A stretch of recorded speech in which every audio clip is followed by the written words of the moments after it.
será que ten que tomar cartas no asunto, non? E nin siquiera desde que fixas declaracións pois atopamos ningún tipo de ratificación. Por tanto, non é só a ratificación, que é o fundamental que é ratificar, pero a conselleira tamén debe pensar que non pode exercer ninguén un cargo público no cal minta descaradamente, porque as probas nos remitimos, que acaba de falar Laura, e as probas nos remitimos que chegue a decir tales barbaridades e acusar que xente entra a dedo despois de pasar un proceso selectivo como pasan todos os empregados públicos, non? E hai que dicir, proceso selectivo, que no mellor dos casos é para ter un posto de traballo temporal,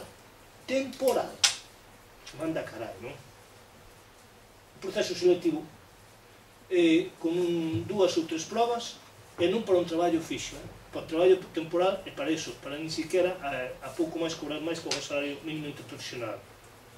Claro, iso é realmente indigno de que alguén que exerza calquer cargo na administración pode decir tal barbaridade, non? É dicir, porque entón tela de xuicio, entón, mira, teríamos que poñer en tela de xuicio todos os que aprobamos as oposicións con un goberno diferente co que estea no seu momento. Tería que poñer en tela de xuicio que todo aquel funcionario, empregado público, que pasou unha oposición anterior a eles estar no goberno, foron todos uns enchufados. E pertenecen ao partido que estaba naquele momento na administración. Iso se cadra é un inconsciente que lle leva, que evidentemente é o que a eles lle gustaría facer. Seguramente. Porque non se pode entender outros modos. O que son as oficinas I+D, que actualmente hai 19, que están distribuídas por toda Galicia, coa idea de facelo como un servicio de proximidade, é dicir, descentralizar, de xeito que os servicios cheguen a todas as persoas. Pois nas oficinas I+D traballan 104 técnicas dentro de todos os programas, e logo hai un equipo central en Santiago que é o que coordina as liñas a seguir dentro dos programas. Somos 8 persoas, máis 2 auxiliares administrativos. E estas partidas que decíades que tal, a canta xente poñerían como directamente en perigo de perder o seu... Pois no programa de familia son 12 persoas e no programa de igualdade 18. E logo está, bueno, o programa de familia de igualdade, perdón, o programa de infancia e adolescencia, que tampouco está claro o seu futuro. É que decir que os outros programas que están en I+B é porque teñen subvención dos fondos sociais europeos, sí, claro. Como son hasta 2013, non? Sí, o plan de inclusión dura ata 2013. Por subvención europea, claro. Senón tamén nos liquidarían, non? O sea que xa estaban orzamentados de antes. Non, que iso é unha partida que vende a Unión Europea para un plano de actuación, non?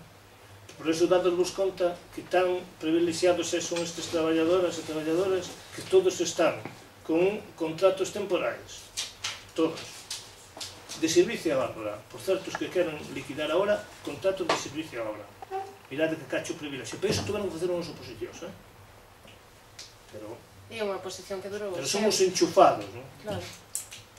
Porque os procesos de oposición foron longos. Houbo un proceso con concurso de oposición, que foi o caso do plan de inclusión, onde houbo 2 exames, unha defensa de examen, un concurso, dos méritos que pudiéramos alegar. O programa de familia e igualdade fixeron un proceso de oposición con 2 exames. O PEC e así foron sacados das listas da Garda, que están reguladas nunha normativa do 2008 dentro do consorcio, que foi pública e que todo o mundo se puido presentar, e que é a lista que actualmente está funcionando no consorcio, e que siguen tirando hoxe en día para contratar persoal, para cubrir baixas, etc. É dicir, todos os procesos das oficinas I+B foron procesos públicos, ao que todo o mundo tivo dereito de presentarse, absolutamente todo o mundo. Se me permite, ampliar unha cuestión que non é o motivo desta roda de prensa, pero que é importante que aproveitar para tamén explicarvos que é o mesmo proceso que se segueu, que está paralizado coas oposicións para as grandes escolas e centros de días. Todo ese persoal, todo, pasou unha oposición no seu día. Todo. Pasou unha oposición pública na cal todo o mundo puidose presentar. E unha vez que aprobou a oposición, tuveron a desgraza de facerlle un contrato de obra e servicios, non de ser laborais fixos.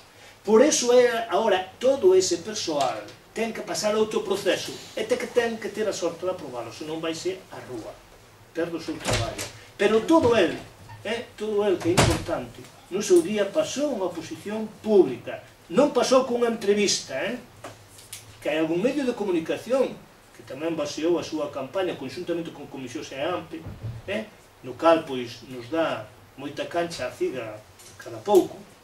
Sin embargo, creo que penso que non debe estar aquí tampouco, non lle interesa cal é a versión da organización sindical que ten o 74% de representación, non lle interesa tampouco que é o que din os propios representantes directos dos traballadores e traballadoras, digo, pero é importante dicilo moi claro. Ese proceso que está paralizado neste momento, que foi negociado mediante un concurso de oposición, é consecuencia de que aquel personal que pasou xa un proceso tamén selectivo da oposición non se lle fixo un contrato laboral fixo senón temporal. Por certo, fraudulento, que a CIGA denunciou ante a Inspección de Traballo e que asumeu o propio consorcio que eran todos contratos en fraude de lei. Todos eses nos cales se lle dicía que se lle convocaba ahora pois unha oposición para eles, que non é certo, porque a esa oposición tamén se poden presentar todos. É certo que si ten en consideración o traballo que estuveron facendo, que só non faltaría máis, non? Se alguén que pasou un proceso selectivo, que se lle fixe un contrato de 2 anos, un contrato de fraude de lei, que tiña que ser laborais fixos, que ten que pasar outro proceso, pero un proceso aberto para todo o mundo e non se vai considerar o tempo traballado. Pois claro que hai que considerar. Como se fai en toda a administración, como se fai en toda a... Pois iso é o proceso que tan cuestionado está e que está paralizado neste momento por unha decisión política e non unha decisión judicial. A xusticia único que dixo hasta de agora, a través de 2 autos de 2 tribunais do contencioso diferentes, era que ese proceso non vía razóns para paralizar, que continuara para diante. Entonces... E no que nas oficinas I+B non está incluído. Por certo, e a oficinas I+B, claro, igual que o centro Esquerote, no cal non iban incluídos aí, porque eran programas e dicía ao propio consorcio que non eran estables. Pero si hai un compromiso nun acordo que tamén temos asinado, que no ano 2009 se teria que sentar a mesa de negociación para mirar de estabilizar ese persoal.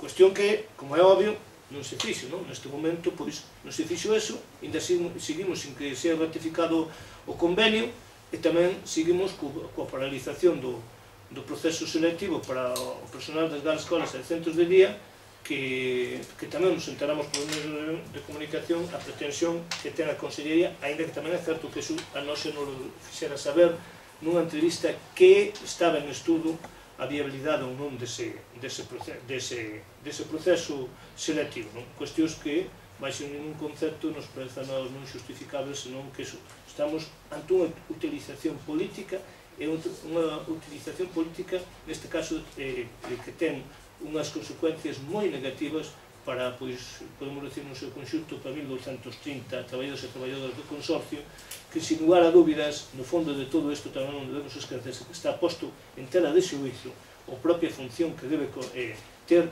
un consorcio como este público, na prestación de uns servicios fundamentais e se decomodía antes en época de crise. Cuestión que nós non imos tampouco aceptar que se tenda a súa privatización. Son moitas as cousas que hai que mellorar no consorcio, no que ten que ver fundamentalmente nas relacións laborais, nas condicións de traballo e salariais, pero o que é certo é que o modelo de servicio público parece-nos que é fundamental e que é imprescindible nun país como o noso.